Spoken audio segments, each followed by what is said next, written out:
Everybody, welcome back to vlog number 10. Today I have a treat for you guys. I have my friend Jason Ryder, who is a videographer and also a very talented landscape photographer. He's gonna give us 7 tips on how to improve your photos if you're shooting landscapes. Okay, cool.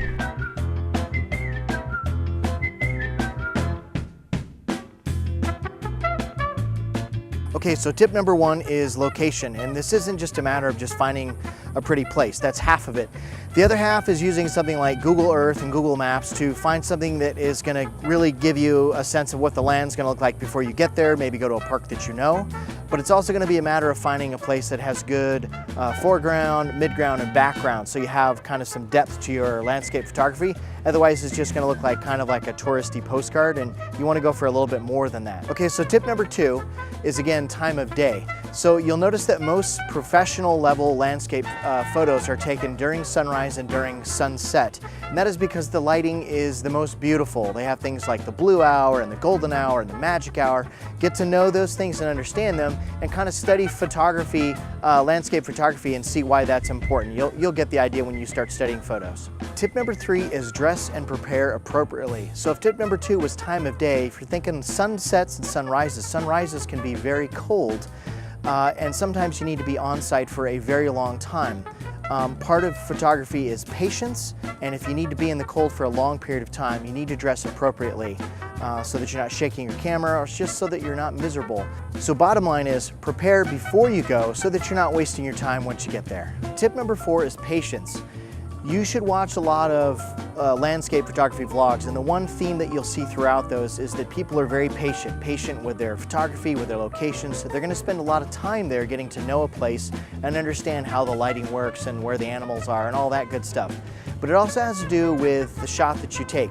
Typically, shots happen best when you've been in an area for a long time, you set up your tripod, you scout out the location, and you are patient with both finding the shot and then also in the execution of the shot. The more time you spend getting that shot perfect and getting your exposure and all that stuff setting, the better the end result is going to be and the more sellable or enjoyable that image is going to be. Okay, tip number 5 is to know something about art.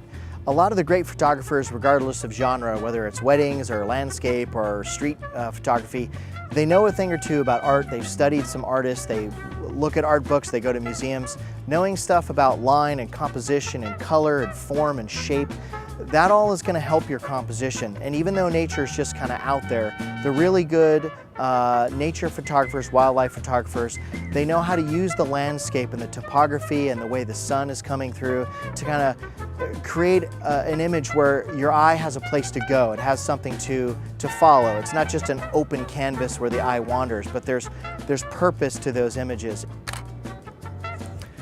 Okay, so tip 6 is gear, and this is kind of a big one for a lot of people, but the main thing you need to know about gear is it's going to be kind of genre-based. I myself am in the market for a new camera. The things that are important to me as a landscape photographer are 1, weather sealing, and 2, ruggedness, durability, and 3 is the repairability. Canons and some of the Nikons, they're made for outdoor use, they're made for getting wet, they're made to get a little dusty, a little dirty, and they're going to be okay. So that's the kind of thing you want to look at. Tip number 7 is about post-processing. We meet a lot of photographers that are new, that feel like, hey, this is landscape, everything's kind of there for you, you take the shot and you're done.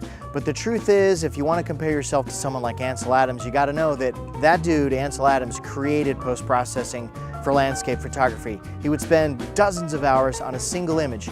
And the reason he did this was because you could take just a shot and get a representative feeling of that's what it looked like when I was there, but he wanted to create an image that felt like it was when he was there.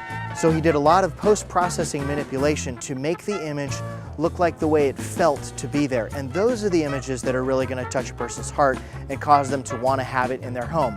And this is going to be true for you. You need to know the settings on your camera well enough to shoot so that you can do a better job in post-processing, and it'll really take your photography to the next level. Okay, so this is a final bonus tip, and that is that you have to understand when you go out for landscape photography that it's not as easy as it looks. A lot of people think, oh, I could get that with my iPhone.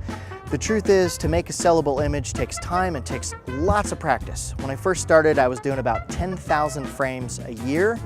And sometimes now when I'm out on a hike, the camera doesn't even come out of the bag. Sometimes nature just needs to be for you, and that means you're not necessarily going to capture it in your camera.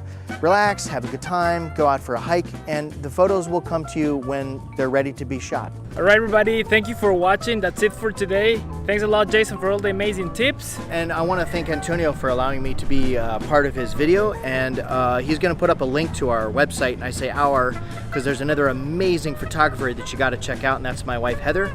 She does wildlife as well, but it's all macro, so it's really beautiful close-up stuff of butterflies and hummingbirds and all kinds of cool stuff. So check us out. Thanks. Awesome, Jason. Thanks a lot, and I'll see you guys tomorrow.